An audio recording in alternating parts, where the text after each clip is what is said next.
मंडळी नमस्कार. संजय राऊत उठसूट काहीतरी विधान करतात आणि त्या विधानावर मराठी माध्यमं चर्चा करत राहतात. आता या मराठी माध्यमांच्या चर्चांना कितपत गांभीर्यानं घ्यायचं हाही प्रश्न पडलाय. कारण गंभीर विषयावर चर्चा केली तरच गांभीर्यानं घेतलं पाहिजे.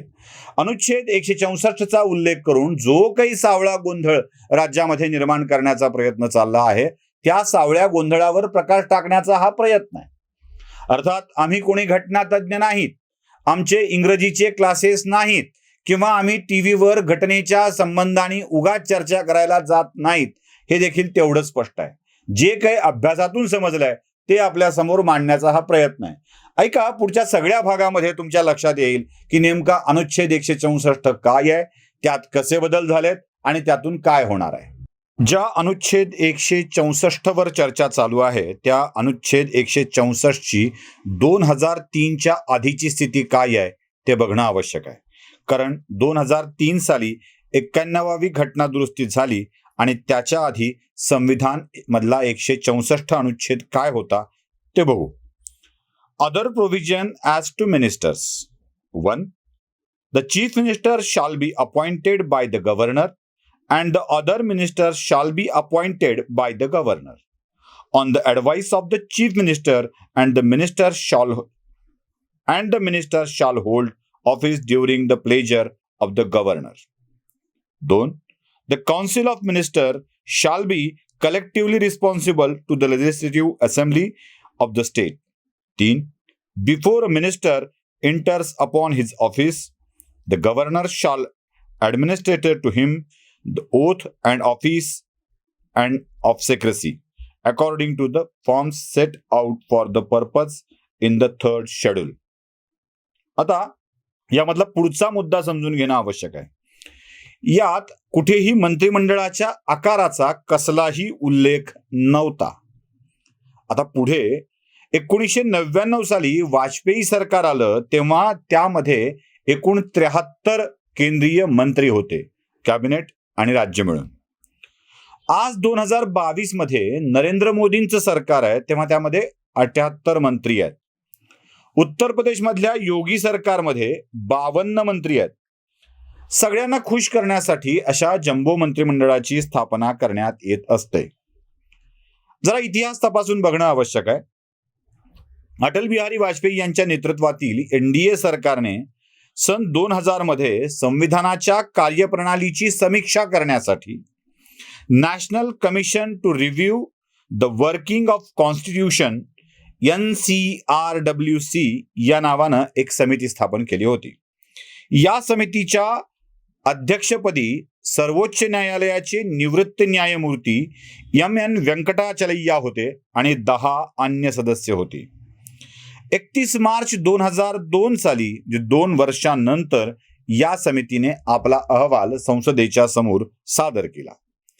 त्यात committee on electoral reforms, Dinesh Goswami यांची कमिटी, मे 1990 मध्ये लॉ कमिशन ऑफ इंडियाचा 117वा अहवाल, रिफॉर्म ऑफ इलेक्टोरल लॉज 1999 यांच्या तरतुदीमधील विषयावरही आपली मते या समितीनं दिलेली आहेत. पक्षांतर बंदीबद्दल अत्यंत महत्वाच्या गोष्टी त्यामध्ये होत्या आणि त्यासोबत मंत्रिमंडळाच्या आकाराबद्दलही सूचना केलेल्या होत्या. ही समिती म्हणते, यातल्या समितीच्या शिफारशीमधला पॅराग्राफ 4.19 सब कमिटी मेंबर न्यायमूर्ती खन्ना आणि न्यायमूर्ती रेड्डी यांची ही शिफारस आहे. आज अनेक राज्यामध्ये तसेच पूर्वीच्या केंद्र सरकारमध्ये खूप मोठ्या किंवा अवाजवी आकाराची संख्येची मंत्रिमंडळे होऊन गेली आहेत. त्यामुळे काय तोटे होऊ शकतात याबद्दल उहापोह ही समिती करते आणि आपला सल्ला देते. राज्य तसेच केंद्रामध्ये एकूण सदस्य संख्येच्या 10% अधिक संख्येचे मंत्रिमंडळ नसावे. उदाहरणार्थ, उत्तर प्रदेश विधानसभा सदस्य संख्या 403 म्हणून जास्तीत जास्त 40 मंत्री. त्यामुळे मंत्रिमंडळाच्या आकारावर चाप तर बसेलच, पण त्या संबंधीचा खर्च देखील टाळता येऊ शकेल.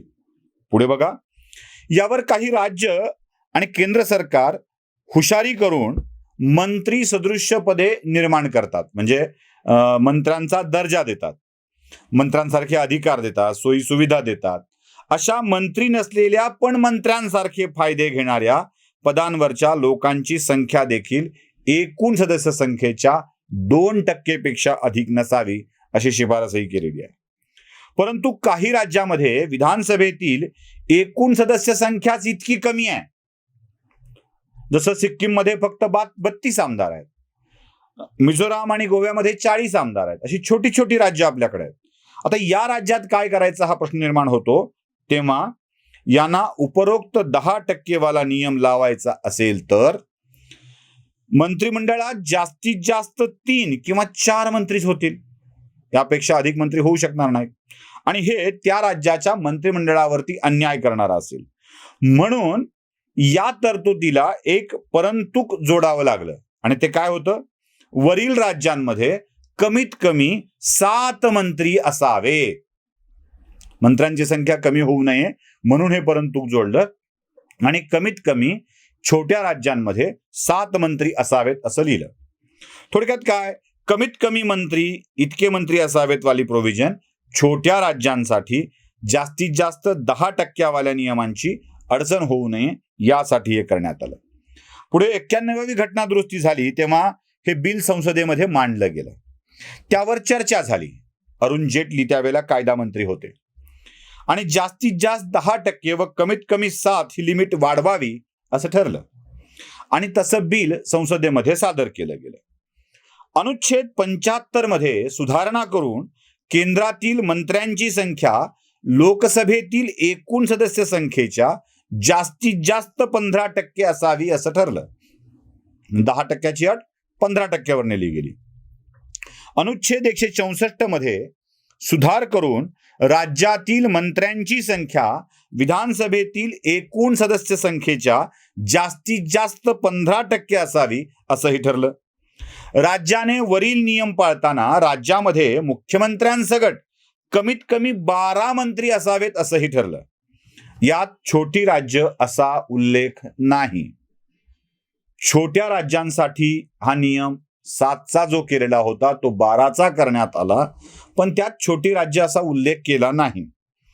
या राज्यामध्ये ज्या राज्यांनी 15%ची मर्यादा ओलांडली आहे त्या राज्यांनी आपल्या आमदारांची संख्या पुढे कमी करावी हेही ठरलं. 91वी जी घटना दुरुस्ती झाली त्यात 7 जुलै 2004 पासून पक्षांतर बंदी कायद्यात देखील तरतुदी लागू करण्यात आल्या होत्या. थोडक्यात काय, तर मुख्यमंत्री निवडला गेला की लगेच अनुच्छेद 164 नुसार कमीत कमी 12 लोकांना मंत्री बनवावे असा नियम नाही. त्याची छोट्या राज्यांना धक्का लागू नये म्हणून कमीत कमी 12ची तरतूद करण्यात आली. त्यात केलंच पाहिजे असा नियम नाही.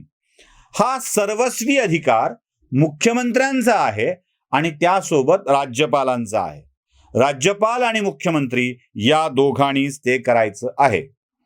काही माहिती म्हणून सांगून ठेवतो, या गोव्याच्या राणेंना, प्रतापसिंह राणेंना ज्यावेळेला तहयात मंत्रिपदाचा दर्जा दिला होता तेव्हा गोव्याचं मंत्रिमंडळ 12 लोकांचं होतं आणि त्यांना 13वं मंत्री करण्यात आलं होतं.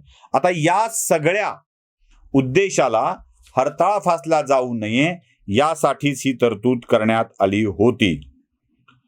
मुख्यमंत्र्यानंतर, शपथविधीनंतर मंत्रिमंडळामध्ये किती मंत्र्यांनी शपथ घ्यावी, किती अंतरांनी घ्यावी, कॅबिनेट मीटिंग कधी घ्यावी, कार्यपद्धती काय असावी, पक्षांतर बंदीचं काय आहे, राज्यपाल काय, मंत्रिमंडळ सदस्य यांच्या जबाबदाऱ्या, या सगळ्या विषयीचे नियम वेगवेगळे आहेत. आणि त्या संबंधीची माहिती तुम्हाला अनेक अभ्यासू लोकांच्याकडे मिळू शकेल. अर्थात त्या अभ्यासू लोकांना त्यांचं योग्य शुल्क दिलं पाहिजे. म्हणजे ही सगळी माहिती काही इंग्रजीचे क्लास घेऊन घटनेचा अभ्यास करणाऱ्या माणसांनी काढलेली नाही आहे, किंवा ही अशी माणसं काढणारी सगळी काही रोजच चॅनलवर चर्चा करायला जातात असंही नाही आहे.